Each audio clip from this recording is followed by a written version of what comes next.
Olá, começa agora o JR Entrevista. O nosso convidado de hoje é o senador Fabiano Contarato, da Rede do Espírito Santo. O senador é professor de Direito e delegado.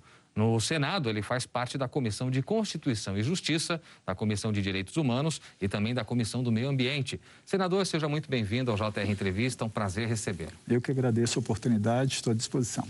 Senador, a gente começa falando da CPI da pandemia que é conduzida no Senado. A gente sabe que o senhor tem participado, apesar de não ser integrante, mas sempre que é possível está ali, até conduzindo perguntas, esse tipo de coisa. Que balanço o senhor faz da CPI até agora, prestes inclusive a ser anunciado, né, a prorrogação? O que dá para avaliar desses primeiros momentos? Bom, eu acho que a Comissão Parlamentar de Inquérito, ela, por força do que determina a Constituição Federal, ela tem 3 requisitos de natureza objetiva. Um número mínimo de assinaturas, 1/3, fato determinado e um prazo certo. O objetivo da comissão é jogar luz e trazer provas de natureza objetiva e subjetiva que possa caracterizar qualquer crime no agravamento da pandemia. Isso é muito importante, porque às vezes as pessoas ficam buscando responsabilidade de governos e prefeitos. Isso tem que ocorrer? Sim, mas não na Comissão Parlamentar de Inquérito do Senado, porque senão nós estaríamos atropelando a Constituição Federal. Quem apura o desvio de conduta de um chefe de um executivo municipal é a Câmara Municipal. Quem apura eventual desvio de conduta de um governador é a Assembleia Legislativa. O Executivo Federal, quem faz isso é o Senado. Daí a importância da Comissão Parlamentar de Inquérito, mesmo porque, por experiência como delegado, quando você começa a reunir inúmeras pessoas, você acaba fragilizando essas provas. Tinha uma frase que eu sempre gostava de usar, logo que eu passei no concurso para delegado em 1992, que falava assim, que inquérito policial mal feito é absolvição na certa. Então, a comissão, ela não pode ter um caráter ideológico, e eu estou falando isso com total isenção. Você tem que trazer provas de natureza objetiva. O que são provas de natureza objetiva? E-mails, contratos, perícias, interceptação telefônica, quebra de sigilo fiscal, quebra de sigilo bancário. Aí sim, essas provas são provas técnicas, objetivas. Depois você coleta provas de natureza subjetiva, que são os depoimentos, para somente depois fazer a inquirição do interrogatório de um sujeito objeto de investigação ou indiciado, para aí concluir a CPI. Eu vejo que essa Comissão Parlamentar de Inquérito já apurou muitos fatos graves. E aí eu estou falando porque contra fatos não há argumentos, né? O governo federal, infelizmente, ele acreditou no tratamento precoce. E isso, à luz do direito penal, é crime de charlatanismo. Se você analisar quando ele investe na imunidade de rebanho, ou seja, quanto maior o número de brasileiros contaminados ocorreria essa imunidade de rebanho, isso é uma epidemia qualificada pela morte. Isso é muito grave. E foi ouvido, por exemplo, o ministro Mandetta e o Tatti, 2 ministros da Saúde, que falaram que não tinha autonomia no Ministério da Saúde. Isso não sou eu que estou falando, isso foi veiculado, foi provado na comissão, porque existia um gabinete paralelo. Olha, não se admite gabinete paralelo na administração pública, porque os princípios que regem a administração pública, expressos no artigo 37 da Constituição, é legalidade, impessoalidade, moralidade, publicidade, eficiência. Então, quando você fala que existia um gabinete paralelo dentro do Ministério da Saúde, que os ministros não tinham autonomia, isso é usurpação de função pública. Houve uma demora no atendimento na crise de Manaus. Isso é prevaricação, isso é crime previsto no Código Penal, no artigo 319. Quando você deixa de praticar um ato que você tem a obrigação de fazer. Mas por que tem a obrigação de fazer? Porque a saúde pública é direito de todos, mas é dever do Estado. Isso está lá no artigo 6º e artigo 196 da Constituição. E quem detém a legitimidade como pessoa jurídica de direito público externo para celebrar contrato para aquisição de insumos e vacinas é o Estado brasileiro, através do presidente e do ministro da Saúde. Então, quando o governo ele retarda a aquisição de vacinas, mais uma vez ocorre a prevaricação. Quando participa, há a possibilidade de adulteração no contrato da Covaxin com suposta solicitação de propina de $1, como foi ventilado, isso é crime de corrupção passiva, previsto no artigo 317. Então, são muitos fatos que foram evidenciados e que agora compete à CPI, concluindo, individualizar a conduta e atribuir a responsabilidade para quem, de qualquer forma, tenha concorrido para esse agravamento da pandemia e, assim, remeter ao titular da ação penal, que é o Ministério Público. Agora, o senhor citou uma questão muito importante, porque até então o principal objetivo da CPI nas últimas semanas, vamos dizer assim, era o gabinete paralelo da saúde. Isso acabou saindo do foco justamente pelas denúncias da Covaxin de irregularidades na compra da vacina indiana. Quer dizer, são muitos fatos que estão sendo evidenciados, né? Perfeito. Há a crítica de que essa quantidade de denúncias pode tirar o foco da pandemia. Como é que o senhor vê essa crítica? Eu acho que a CPI ela tem que ter serenidade, sobriedade emocional e equilíbrio. Eu falo assim com toda humildade, porque é elementar um dos princípios que rege o processo penal é a busca da verdade real. E é elementar na apuração de qualquer crime que primeiro você tem que coletar todas as provas de natureza objetiva e subjetiva para somente ao final interrogar um indiciado.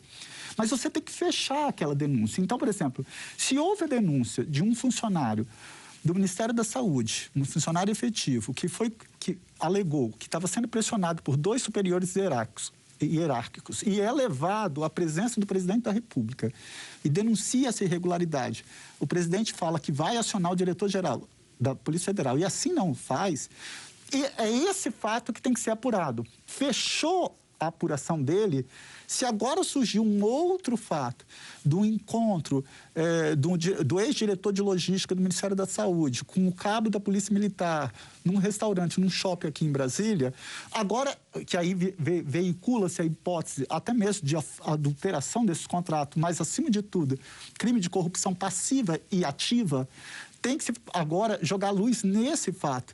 Então, ela se perde quando ela não encerra, não fecha o ciclo de um fato delituoso, coletando todas essas provas que eu falei, para ir depois falar. Quando ela se deixa contaminar por esse imediatismo, para dar uma resposta à opinião pública ou aos meios de comunicação, ela acaba fragilizando aquilo que está ali e você acaba se perdendo na apuração. Então, eu sempre clamo o seguinte: apura-se fato por fato. Teve a prevaricação? Vamos apurar a prevaricação. Teve agora a adulteração no contrato da Covaxin? Vamos apurar. Teve agora a oferta, a solicitação de propina, que é a corrupção passiva? Apura-se aquilo. E assim sucessivamente. Porque, ao final, tem que ser apurado. Primeiro, ação ou omissão, dolosa ou culposa, de quem? E aí eu quero alertar que dolo no Brasil não é só intenção. O artigo 18 do Código Penal, ele é claro, ele fala assim, diz-se o crime doloso quando a gente quis o resultado. Aqui foi adotada a teoria da vontade, dolo é intenção.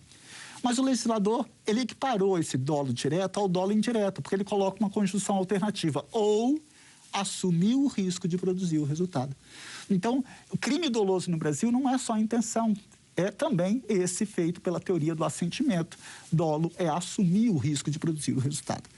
Também, a gente responsabiliza qualquer pessoa por um crime, não só por um comportamento positivo, por um facério, por uma ação, mas por uma omissão também. Onde que está isso dentro do Código Penal? O artigo 13 do Código Penal, ele é claro, ele fala: a omissão é penalmente relevante quando a gente tenha, por lei, obrigação de proteção, vigilância e cuidado. E aí sim, você primeiro analisa o elemento subjetivo da conduta, dolo ou culpa. Depois você analisa se ele agiu por ação ou omissão, e aí você pega quem concorreu para aquele crime. Porque o Código Penal, no artigo 29, é claro, ele diz: quem de qualquer forma concorre para o crime, responde pelo mesmo crime na medida de sua culpabilidade. Quando o senhor fala em omissão, é importante saber a sua visão como senador e alguém que tem acompanhado a CPI sobre como o governo conduziu a pandemia desde o início dela aqui no país. Como é que o senhor avalia? Olha, nós tivemos a prática comportamental do presidente da República, que foi um comportamento por ação, e aí ele é responsabilizado, quando ele nega a ciência e difunde a utilização de medicação sem nenhuma comprovação científica. Nós tivemos ali tudo com o aval do presidente da República. Então, esse é um comportamento positivo. Nós tínhamos um aplicativo dentro do Ministério da Saúde, o Trate Covid, em que você colocava os sintomas da Covid e ele já te direcionava prescrevendo hidroxicloroquina. Isso é muito grave. Daí a caracterização dessa epidemia qualificada pela morte.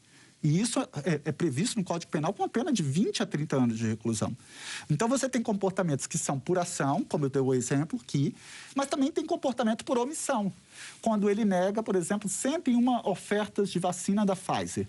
Ele está dando causa a um resultado, não por ação, mas por omissão.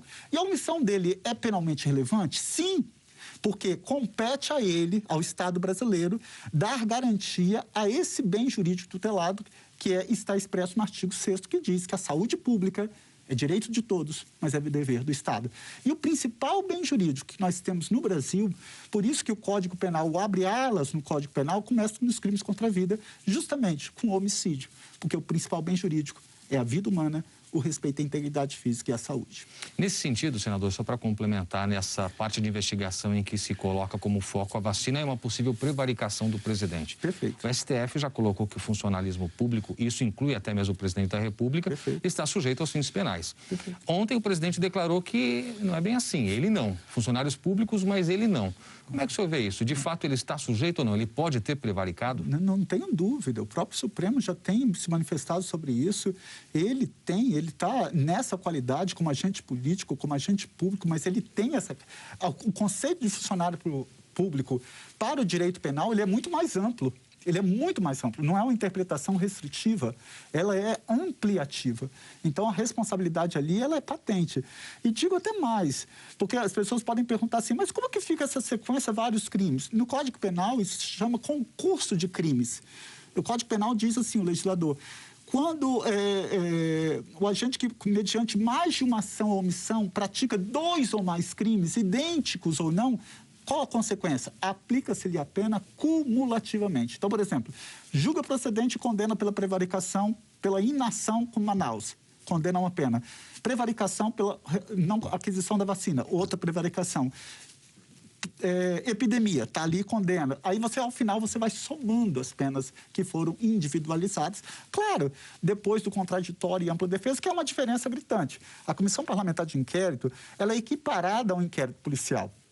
Qual a diferença da ação penal na fase judicial e de uma comissão parlamentar de inquérito? Na ação penal, quando o Ministério Público, que detém a titularidade, o dominus litis da ação penal pública, ele oferece a denúncia e o juiz recebe, aí é deflagrada a ação penal, ali vigora o princípio, o contraditório e ampla defesa. Ali tem um princípio máximo em direito penal que, se ao término de toda a instrução processual tiver a mínima dúvida, indúbio pro réu, tem que absolver. Isso é diferente na Comissão Parlamentar de Inquérito. Na Comissão Parlamentar de Inquérito, ele vem do sistema inquisitorial. Você tem ali todas as funções de coletar provas contra o investigado, a favor dele, e ao final você concluir, centraliza na mão da comissão. E isso é importante, porque ali não tem contraditório nem ampla defesa. E ali vigora o princípio do indúbio pro societar. Na dúvida, eu tenho que proteger a sociedade. Muito bem, senador. Eu quero lembrar você que nos acompanha que é possível assistir ao JR Entrevista na Record News às 10h40 da noite, no Portal R7, no Play Plus, no Jornal da Record, no JR 24 horas à meia-noite e meia e, claro, também por meio de nossas redes sociais. Senador, vamos falar um pouquinho sobre as reformas estruturais que o governo tenta passar com certa dificuldade, principalmente a tributária, que há muito tempo se tenta fazer no país. Mas o cenário não tem sido muito favorável, até pelo fatiamento da reforma. Como o senhor vê essa questão? Olha só, eu acho que nós vivemos num Estado democrático de direito que tem como premissa, o abre alas, vamos dizer assim, da Constituição Federal, no artigo 5º, de que todos somos iguais perante a lei, sem distinção de qualquer natureza. Mas, infelizmente, nós estamos longe disso ser uma realidade no Brasil. A própria Constituição Federal, por exemplo, que é de 5 de outubro de 88, ela estabelece no artigo 193 que a União tem que instituir um imposto sobre grandes fortunas. Ora, se nós fizermos uma reforma tributária justa, solidária, correta, taxando as grandes fortunas, instituindo o imposto sobre grandes fortunas, taxando dividendos, por exemplo, a União vai ter uma receita corrente líquida muito elevada, tanto União, Estados e municípios. E aí vai dar efetividade a todos os direitos garantidos na nossa Constituição Federal. Porque eu não acho razoável, por exemplo, que quando você pega a educação pública do Brasil, quando você analisa e faz uma análise das universidades federais e dos institutos federais, são instituições de excelência qualidade. Mas a educação básica brasileira do ensino público, ela é deplorável. Nós temos que entender isso. Porque se não for as políticas públicas afirmativas, por exemplo, do sistema de cotas, o filho do pobre ele não entra nos cursos, por exemplo, de medicina nas universidades federais. Como que eu posso achar razoável? Com a educação, uma escola pública no Brasil, 93% delas não tem laboratório de ciências, 73% não tem biblioteca, 73% não tem acessibilidade, 63% não tem quadra esportiva. Como que fica o acesso à educação? Então, se você faz a reforma tributária justa, isso vai atingir 0,098% da população brasileira, ou seja, quase nada. Mas a receita que a União, Estados e municípios vai ter, ela vai ser fenomenal. E aí nós vamos dar para os nossos filhos, para as nossas crianças, a oportunidade de termos educação pública de qualidade. Eu sou da área de segurança pública. Fui delegado há 27 anos e leciono Direito Penal e Processo Penal há 22. Você não combate a violência armando a população, com todo respeito. Não é assim que se combate. Você combate a violência dando iluminação pública de qualidade nos bairros de alto índice de vulnerabilidade, é você dando uma educação pública de qualidade, é saneamento básico, é oportunizando o jovem ter o primeiro emprego, é reduzindo a carga tributária, é nós termos uma tributação verde. Eu fui presidente da Comissão do Meio Ambiente, o que foi feito nesse governo na área ambiental foi um verdadeiro ecocídio, não se faz. Ele acabou com a Secretaria de Mudança Climática, ele acabou com o Plano de Combate ao Desmatamento, ele acabou com o Departamento de Educação Ambiental, proliferou a autorização de agrotóxicos, enfim, o estrago foi irreparável. E isso vai impactar na economia. Por isso que o momento é agora, nessa reforma tributária, da gente fazer uma reforma tributária que seja justa, que seja solidária, que seja... que corrija essa injustiça. Eu não posso achar razoável que você tenha o seu veículo popular e você paga um IPVA, mas os donos de embarcações e aeronaves não pagam. São medidas simples. Institui imposto sobre grandes fortunas. Por que nossos vizinhos, a Argentina, instituiu? Por que no Brasil nós nos enfrentamos, não nos debruçamos sobre isso? Eu acho que passou da hora de nós, políticos, fazermos essa meia-culpa, ou ela inteira, mas se debruçar efetivamente diante de um tema tão importante e que eu não tenho dúvida, vai reduzir a desigualdade, o abismo existente entre os milhões de pobres e a concentração de riqueza na mão de tão poucos, porque não é razoável. 60 milhões de brasileiros hoje estão em situação de pobreza ou extrema pobreza. 25 milhões desempregados e subutilizados. Houve uma precarização na relação trabalhista. Houve um vilipêndio nos direitos dos trabalhadores. Nós não podemos ser submissos a tudo isso que está acontecendo no Brasil, infelizmente. O senhor citou que são medidas simples, né, que podem fazer uma grande diferença, e uma outra reforma que também tem medidas simples, mas que gera gritaria, que gera polêmica tanto quanto a tributária, é a administrativa. Como é que o senhor tem visto as discussões dessa outra reforma? Eu vejo com muita preocupação, principalmente a reforma administrativa. Por quê?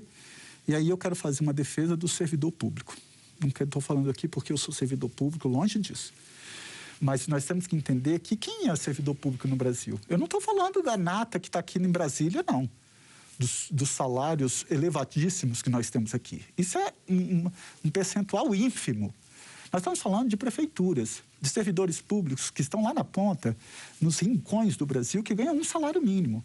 Nós estamos falando de, se não fosse, por exemplo, uma denúncia de um servidor público efetivo do Ministério da Saúde falando que estava sendo pressionado pelos 2 superiores hierárquicos, nós não estaríamos apurando o escândalo da Covaxin no Brasil.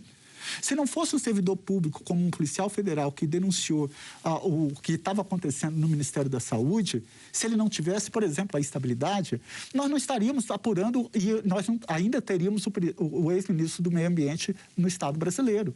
Então, eu acho que nós temos que ter uma cautela. Nós não podemos radicalizar isso. Nós não podemos chegar e falar assim, olha, a partir de hoje, todos os prefeitos poderão demitir todo mundo e colocar quem eles bem entenderem.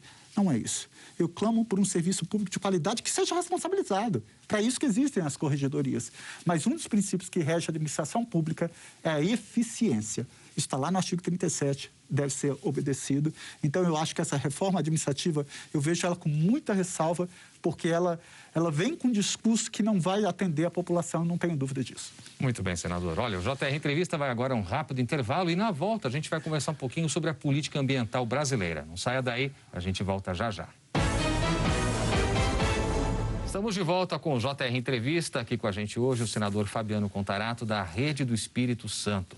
Senador, o senhor foi presidente da Comissão de Meio Ambiente do Senado. Como é que o senhor avalia toda a política ambiental que a gente viu no país e depois desse grandes mudanças com a saída, inclusive, do ministro? Como o senhor avalia essa saída? Foi tardia? O que levou a isso, na sua visão? Demorou demais. Infelizmente, o estrago foi feito. Nós vamos demorar muito tempo para recuperar a credibilidade que o Brasil teve e os danos que foram feitos em todos os biomas brasileiros.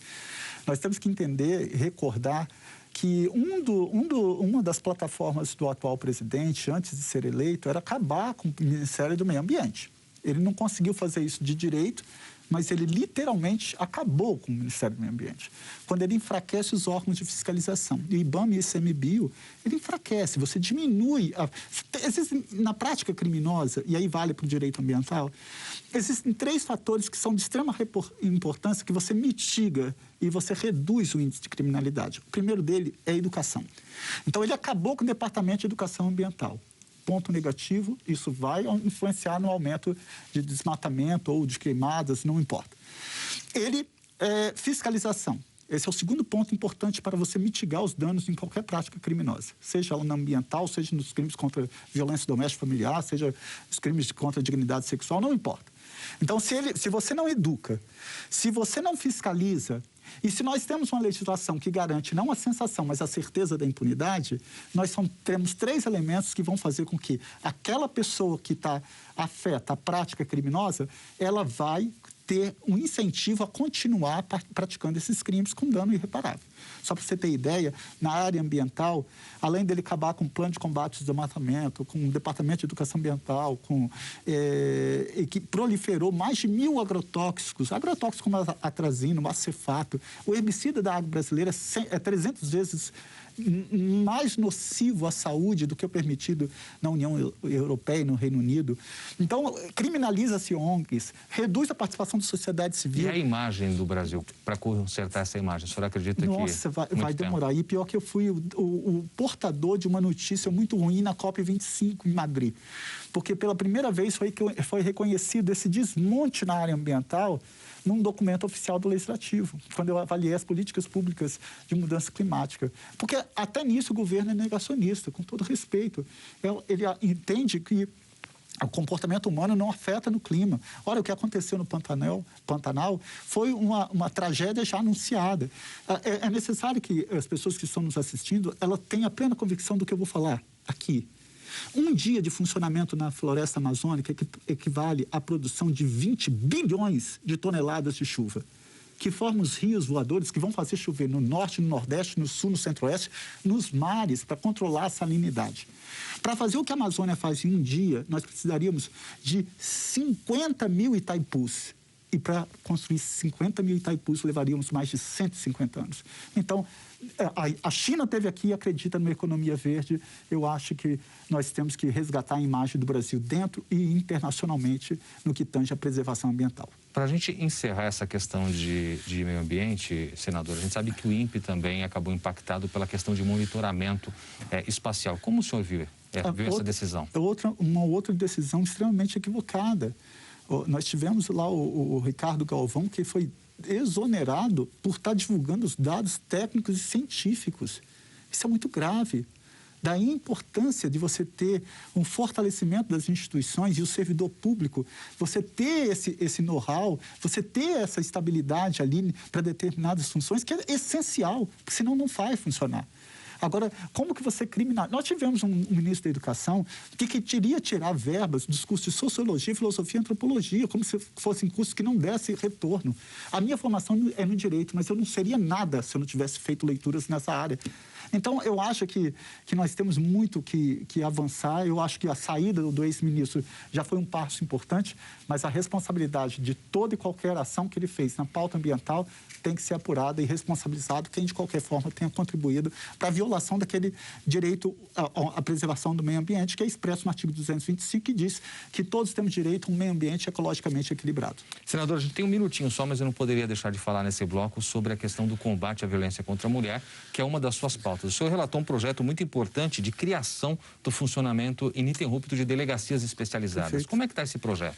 Olha, ele está caminhando, ele foi apresentado. Eu espero que o Senado dê uma resposta rápida, porque é diferente. Quando você tem uma vara, por exemplo, especializada, uma delegacia especializada, que ela funcione 24 horas, a forma, as pessoas, os atores envolvidos ali, eles têm aquela coisa de colocar efetivamente um local de fala. Infelizmente, falar que homens e mulheres são iguais em direitos e obrigações no Brasil, isso está no artigo 5º, inciso 2 da Constituição, mas está longe de ser realizado. Basta você verificar que dos 3 poderes, o único que nunca foi presidido por uma mulher foi o Legislativo. Nós temos assembleias legislativas com 24 deputados, todos homens, quando 52% são de mulheres. Nós aprovamos um projeto recentemente para falar que homens e mulheres que fazem o mesmo trabalho têm que ganhar o mesmo salário.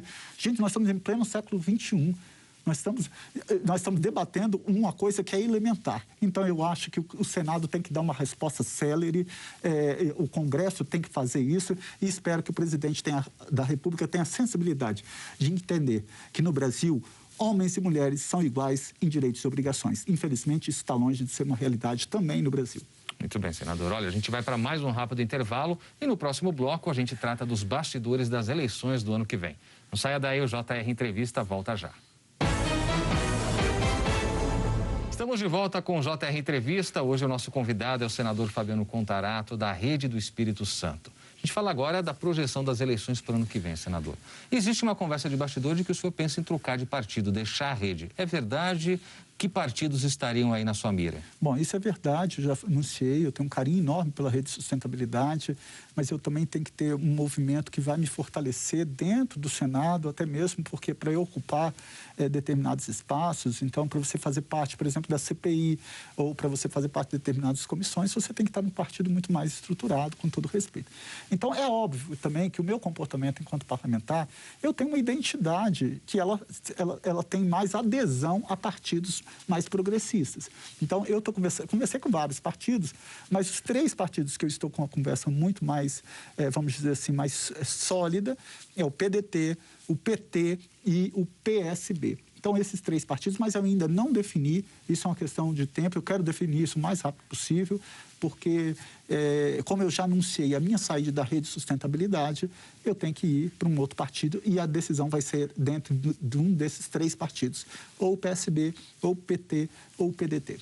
E com a projeção de disputar governo do Estado ou um novo mandato? Não, olha só, eu fui eleito por um mandato de 8 anos, mas eu acho que se, em qualquer das siglas partidárias que eu for, se houver a construção de um projeto de governo para o Espírito Santo, principalmente para a redução da desigualdade, para o fortalecimento da economia, para gerar o primeiro emprego para os jovens, e se esse partido, seja ele o PT, PDT, PSB, ele numa construção entre os pares, eles acharem que o meu nome seja um nome viável, eu não me furtarei esse debate. Eu acho isso legítimo dentro de um Estado democrático de direito e estarei aí à disposição do partido no qual eu me filiar, mas isso não é uma questão sine qua non, isso não é uma questão impositiva. O que eu quero é efetivamente fazer uma escolha madura, acertada entre o Partido dos Trabalhadores, o PDT e o PSB, para aí sim me dedicar a um desses partidos. Para a gente encerrar, senador, eleições presidenciais, não dá para fugir delas. O senhor acredita na possibilidade de um candidato que venha da terceira via? Que nome seria esse que poderia eventualmente surgir para mudar esse cenário? Porque até agora se vê a polarização entre Jair Bolsonaro e o ex-presidente Lula. Como é que o senhor imagina que pode ser o cenário? Assim, hoje eu faço uma leitura de que essa suposta terceira via, eu não vejo a possibilidade, não. Hoje nós temos uma construção muito forte, polarizada entre o Partido dos Trabalhadores e o próprio atual presidente da República, e qualquer terceira via aí, eu acho que seria precipitado da minha parte falar seria um nome X ou Y. Hoje, pela fotografia que nós temos do que eu tenho observado, inclusive dentro do Senado, fora, pelos meios de comunicação, pelas conversas que eu tenho feito, é que acho que a tendência é ficar, caminhar nessa polarização. Eu não acredito hoje eu não acredito numa terceira via. E aí a possibilidade de eleição de qual dos dois o senhor imagina, diante do cenário que nós temos hoje para encerrar? Olha, com todo respeito, eu não é tenho difícil, dúvida. Né? Não, eu acho assim.